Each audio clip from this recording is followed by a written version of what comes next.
Nicolás Copérnico nace en la ciudad polaca de Torún, el 19 de febrero de 1473, en pleno periodo de transición entre la Edad Media y la moderna. Perteneciente a una adinerada familia de comerciantes emigrada de Cracovia,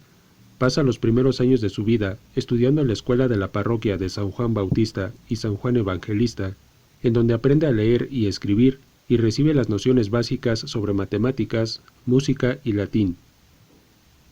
Al cumplir los 10 años de edad fallece su padre, y su familia queda bajo el cuidado de su tío materno, Lucas Watzenrode, canónigo de la Catedral de Frombork, quien se encarga de su educación y lo inscribe en colegios de corte religioso especializados en la enseñanza de las Sagradas Escrituras y el humanismo. En 1491 es enviado junto con su hermano Andreas a la Academia de Cracovia, en donde reciben cursos sobre arte, geografía, lógica y filosofía, así como las asignaturas propias de la astronomía matemática, como aritmética, geometría, óptica y cosmografía. Allí conoce al astrónomo Albert Brudzeski, quien para impartir sus cátedras se vale de los libros escritos por su maestro Johann Müller Regiomontanus, tales como el Epítome en el Almagesto, las tablas numéricas y los fundamentos de la trigonometría esférica, los cuales perpetúan las ideas del sabio griego Claudio Ptolomeo acerca de la concepción y los movimientos de los astros. Brudzeski le enseña a estudiar los cielos mediante la fabricación de algunos montajes experimentales y le proporciona instrumentos auxiliares que facilitan su observación, haciéndole profundizar su interés por la astronomía. En 1495 abandona la academia y regresa a Frombork, pues su tío, para entonces obispo de la región de Varmia, le confiere el título de canónigo del Cabildo. Por consejo suyo se dirige a la ciudad de Bolonia para obtener un título de legislación canónica que le permita desempeñar sus funciones adecuadamente. Durante los primeros meses del año de 1496 se inscribe en la universidad de esta ciudad, recibiendo instrucción sobre derecho canónico, medicina, griego y filosofía, aunque se las ingenia también para estudiar matemáticas y astronomía. Esta última asignatura es impartida por el destacado astrónomo italiano Domenico de Novara, también discípulo del alemán Regiomontanus,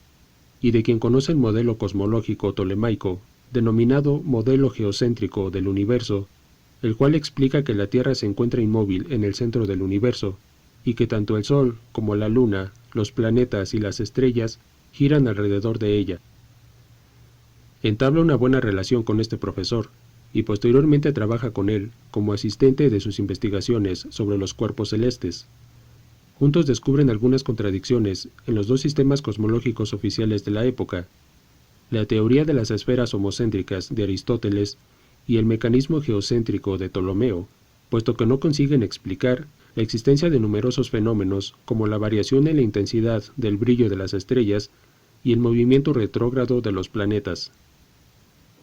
Hacia el año de 1500 se traslada a Roma para tomar algunos cursos sobre ciencia y astronomía y realizar prácticas de derecho canónico dentro de la administración papal. Allí ofrece algunas conferencias sobre astronomía para grupos reducidos de intelectuales, teniendo que difundir las ideas de Ptolomeo por ser las únicas aceptadas en los círculos religiosos de la época. Un año más adelante se matricula en la prestigiosa Universidad de Padua, con la intención de terminar sus estudios de medicina, aunque la verdadera razón es que esta universidad contaba con una de las mejores cátedras de toda Europa en materia de astronomía, y que las leyes de la República de Venecia le proporcionaban una libertad de pensamiento que no podía encontrar en ninguna otra parte del mundo. De nueva cuenta es apercibido por su tío para que concluya sus estudios en Derecho Canónico y se inscribe en la Universidad de Ferrara, en donde se gradúa finalmente como doctor durante los primeros días del mes de mayo de 1503.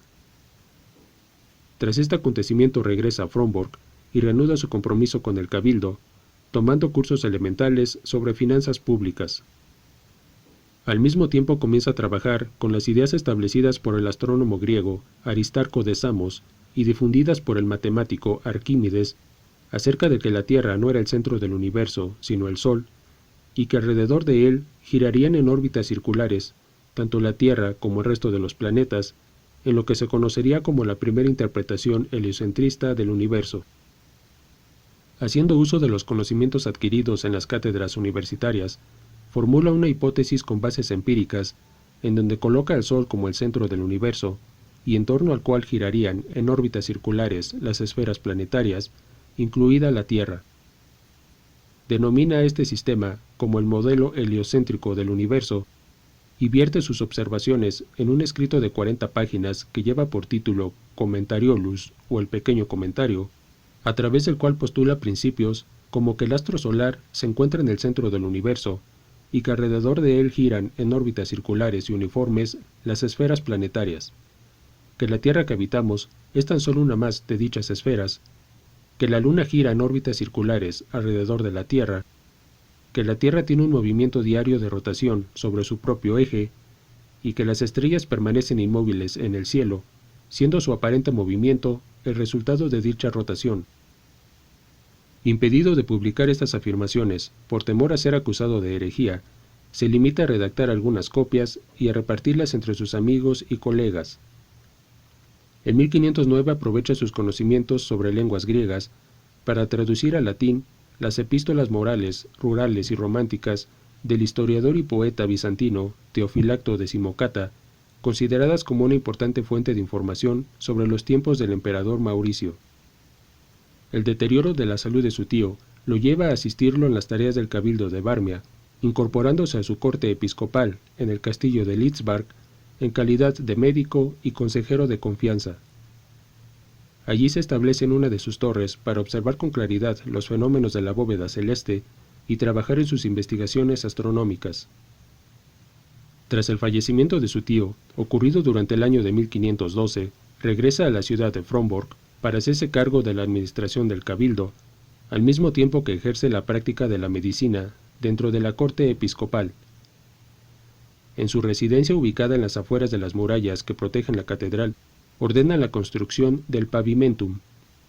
terraza firme y nivelada sobre la que coloca los instrumentos astronómicos que había construido con anterioridad y mediante los cuales continúa con sus observaciones.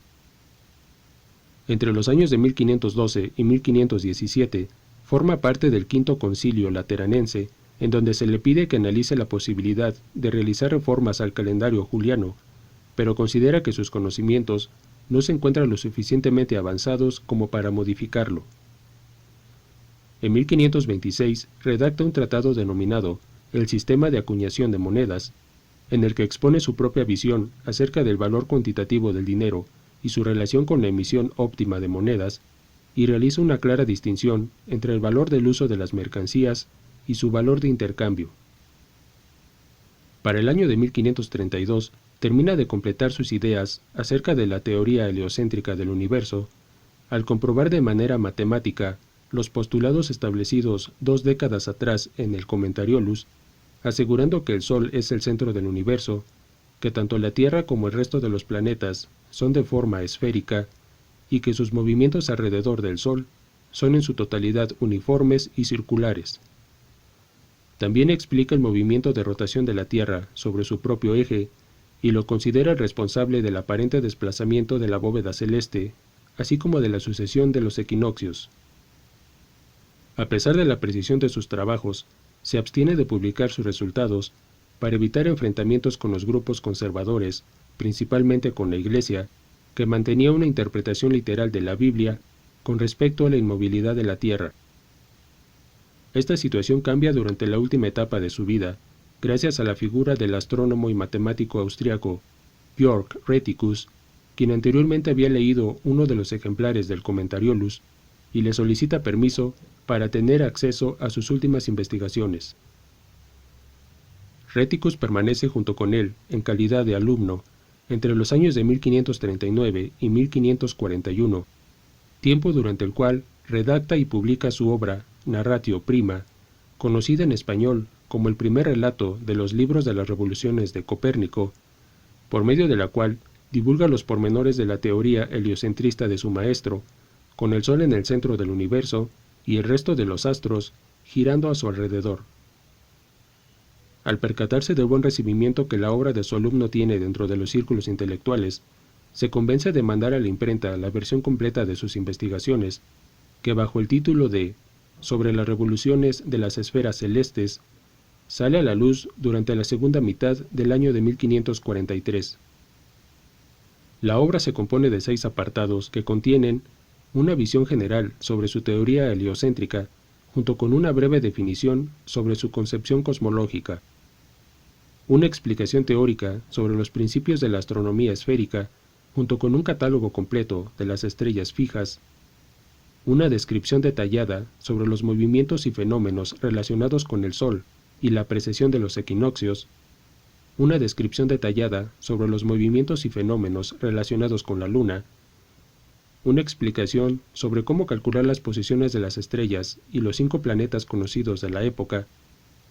y una explicación concreta sobre los cambios de latitud que sufren los planetas en relación con la eclíptica. El 24 de mayo de ese mismo año, Copérnico pierde la vida como consecuencia de un infarto cerebral sufrido en su casa de Frombork, sin lograr ver terminada su obra. Aunque los pintores románticos posteriores se han encargado de inmortalizar su imagen, con una copia de su libro entre sus manos en su lecho de muerte,